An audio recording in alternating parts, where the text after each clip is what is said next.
Coach, can you talk about how the young tackles played in their first starts? Yeah, they played good, especially Ryan Hayes. He was our offensive player of the game. He graded out right there with Ben Bredesen and Caesar and Michael Wainu, which I thought was really impressive. Ben was a little higher, but considering it was Ryan's first start, first game, seeing him in the effort that he gave, and had some really fine blocks. Was good with his hands and sets, etc. I thought Jalen was also good. Here on the right, Steve. Jim, Sean McEwen has given you steady increases in what he does for you throughout his career. Talk about what you like most about him and where he's maybe made the biggest strides this year. Just improvement in the areas that a tight end needs to improve at, in terms of run blocking and catching the ball. Thought he did a real good job on the one, caught it in traffic, took the hit from both sides, and then got the ball into the end zone. The other one would have been a difficult catch, but I think that as he keeps progressing, you'll see him make those more times than not. Very good in his leadership, his work ethic. All that's been really good. I mean, he's another guy that would have been consideration for most outstanding offensive player of this game. Aria.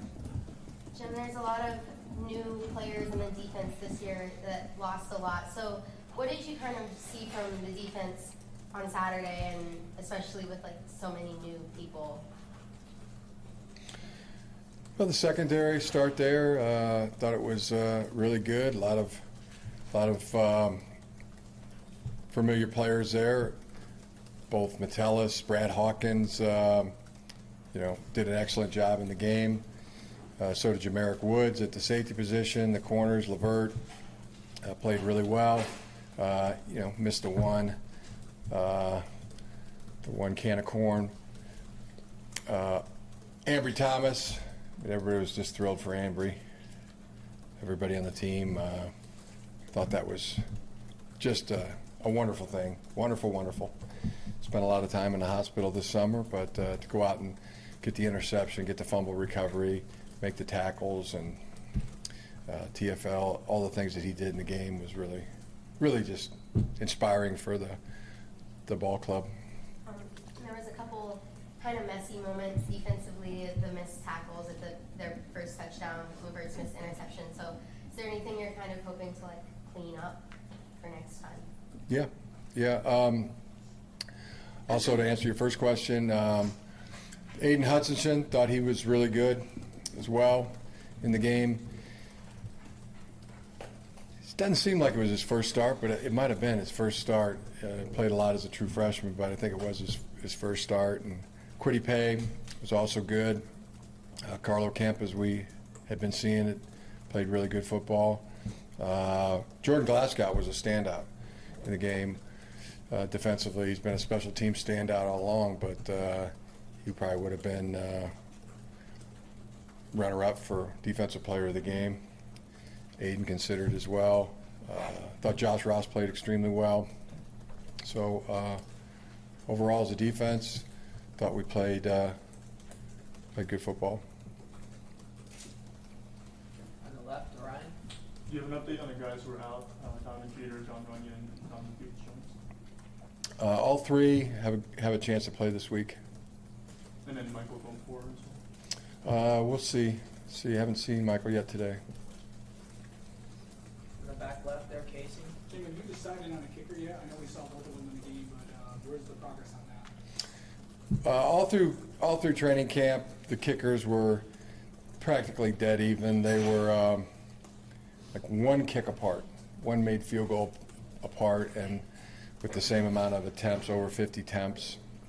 So we decided they were dead even, and the plan was this past game, and I think it'll be going forward this week as well, depending on practice. But the plan was the kicker that was one kick ahead was Jake Moody, so he would kick the first field goal, and then we would rotate every field goal between the two kickers, Jake, then Quinn, Jake, then Quinn. So each one knew if it was a drive, who would be making the kick or the extra point. Threw one little caveat in there that if it was the field goal kicker's turn to kick the field goal on that particular drive, he'd also kick the extra point.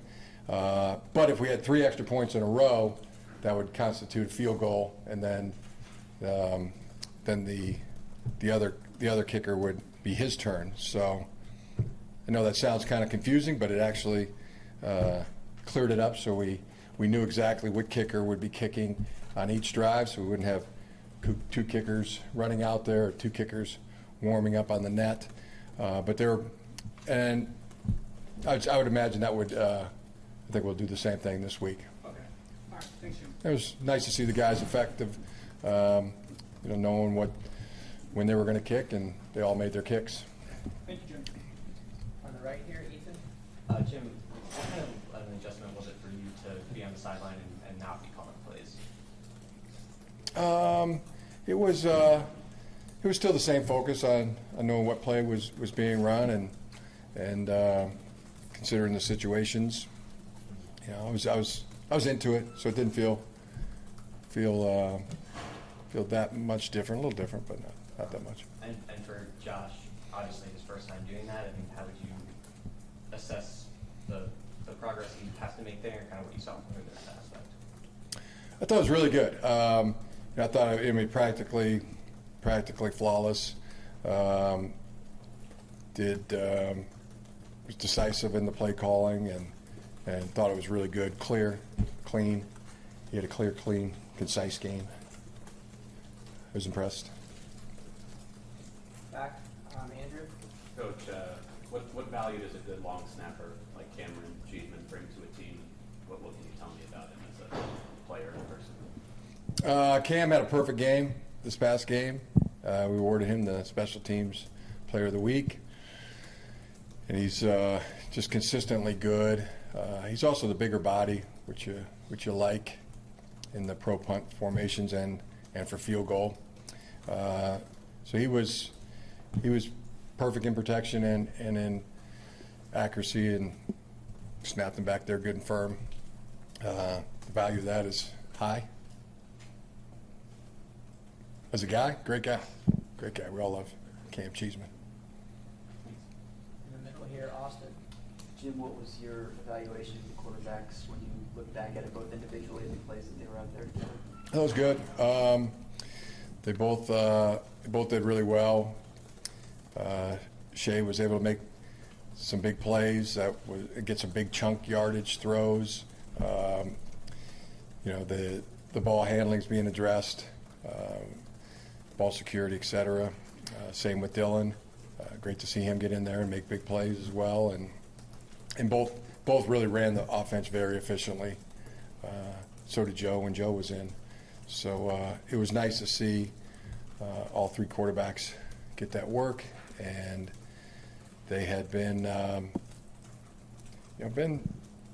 really, they were accurate and ran the ball well, ran the offense well. Shea was really good against the blitz. I mean, it's a thing that defenses will do. I mean, they'll blitz you, they'll test you, field pressure, sideline pressure with the corner blitz. They ran a multitude of blitzes, and Shea, for the most part, had a really clean game in terms of getting us in the right protections in the right place. Might have been one could have done better, but same with Dylan. So that was really good. Also leads me to talk about the running backs who had a perfect game in protection.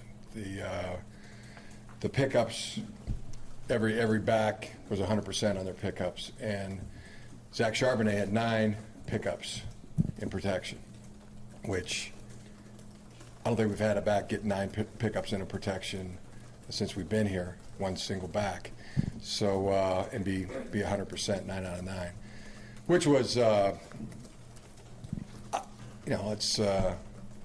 it's it's like, wow, that's really good. There was some sophisticated protections going on. I mean, there were some changes of the protection at the line of scrimmage. There were some protections changed right before the ball was snapped by the quarterback or the center, and it was just easy for him. It was he just handled it. Not even a misstep, you know. So it's rare. That's rare. I mean, I've been around pro backs that don't understand the protections as well as the freshman back did in this game. So that was a real positive. Also, True, Christian, Ben Van Summeren had some nice pickups as well. But as a group, they were perfect in the pass protection, which is a good, really bodes well for us. On the right here, John. Coach, what are you seeing leadership-wise out of the guys that were chosen as captains for this team? Really good. I mean, they're those 5 guys that the players voted. I mean, they're the guys. You know, there's some others too that are very good leaders, but you know, to a man, Kalik Hudson, you know, is arguably the leader of the team. Ben Bredesen, arguably the leader of the team. Same with Carlo Kemp. Same with Shea Patterson. Same with Josh Metellus. You know, all 5 of those guys are really looked up to on the team. When they talk, you know, people listen, and they're followed, and they set a great example. Who's next to Chris? Coach, who was your defensive player of the game? Ambry Thomas. Okay. And then can you talk about how Vincent Gray played in his first taste of action? He played really well. He was another one that was, say, in the top 6 for defensive player of the game. Had the 4 tackles, tackle for loss, was good in coverage. Played really well. On the right here, Ashley. You talked about Charbonnet and those pickups. What goes into a freshman who comes in his first career college game, being able to master something like that so quickly in his first game? What did you see from him since spring, I guess? I mean, what I talked about, I mean, I got to give Jay Harbaugh credit there, the running back coach, to get it taught to all the backs. And there was 5 or 6 that played in the game. So, and to all be good and all be perfect was great. It's just that it's eye-catching with Zach Charbonnet because it's just it just looks like it comes easy to him. It's like, you know, difficult math equations that guys, they just get it, you know, and so it catches your attention. As far as running the ball, I thought it was really good too. I mean, when he decides to hit a hole, you know, he hits it, he's through it and out the other end, catches the ball really well as well, and so it's great to see. Christian Turner had some really good runs too. Talked about it after the game. The one he made on the boundary, watching it on film, that was outstanding. I mean, there's very few guys that can keep their feet and not go out of bounds in that type of situation with that much momentum going sideways, and then to make the right turn and go up the boundary and get the first down, and the extra effort run was really good as well. And the backs were all perfect too in the ball security, no fumbles or errors, no going the wrong way. It was a really good group in this game. Isaiah.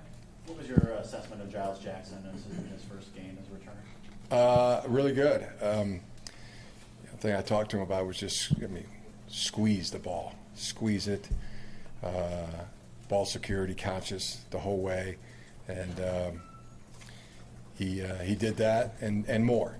So that was impressive. Was happy with Giles.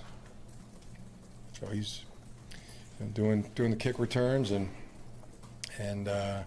got in a little bit at receiver, and you know he'll roll or grow. more as you see him succeeding at the role we've given him. Back left, Brandon. With Ryan Hayes doing such a good job, what's the thought process once John Runyon comes back? That's a good question. That's something that we'll address. I mean, John's arguably our best lineman, you know, if not our best, arguably our second, arguably our third, you know, with Caesar and Ben, and then Mike as well. So we'll see, though. I mean, really impressed with Ryan. I mean, that's it's a meritocracy all the way. So is there ability to, you know, compete at the other tackle spot? Sure. You know, does that open up options if he's you know, he's come this far, he's playing this well. You know, that bodes well for the team. Got time for a couple more questions. We'll start over here on the right. Jim, you talked about the O-line a couple times. What can you learn about that unit when you're missing both starting tackles? Well, John Runyon was the only starting tackle that was missing in the game. And we learned Ryan Hayes is pretty darn good. So, as we addressed in the previous question, so that's a good thing. Back left there, Corey. With Rick Black playing pretty good this week, how do you feel with him mixing in with DPJ coming back this week with the receiving corps? Feel good about it. Same, I'd probably answer that question the same as the previous one about the tackles. I mean, that's a really good thing. Good problems to have, as some people say. Also, good to see Cornelius Johnson get in and play, make some good catches and some tough catches. He needs to improve the assignments a little bit, but Mike Sanders still as well. Had a competitive ball that would have been a great catch. Seen him make those in practice, so I think you're going to see some good things out of him. And you know, we had some others too. I mean, that third down drop. You know, those are some of the things we want to see improved. Ronnie thought like I felt after the game, I thought he got held coming out of the break, and that would have been an easier catch. But we've seen him make that catch as well. You know, make that tough one. So they're all in all, I guess. You know, as you look at everything, offensively, defensively, special teams, there's a lot of good, a lot of positive from the game.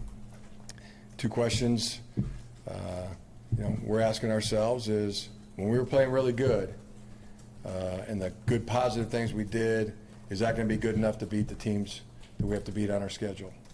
Which is, they're all good. And then B, you know, the things that we need to improve on, the things that where we didn't play as well, or we didn't make the play when it was a tough play to make, or you know, those instances, is that good enough to beat the teams on our schedule? So that's what we'll be working on, you know, going from week 1 to week 2, and look at how the teams on our schedule played week 1.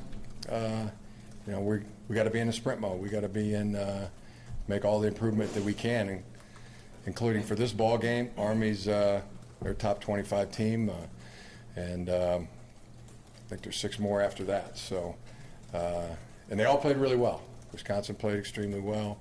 You know, just about every team on there.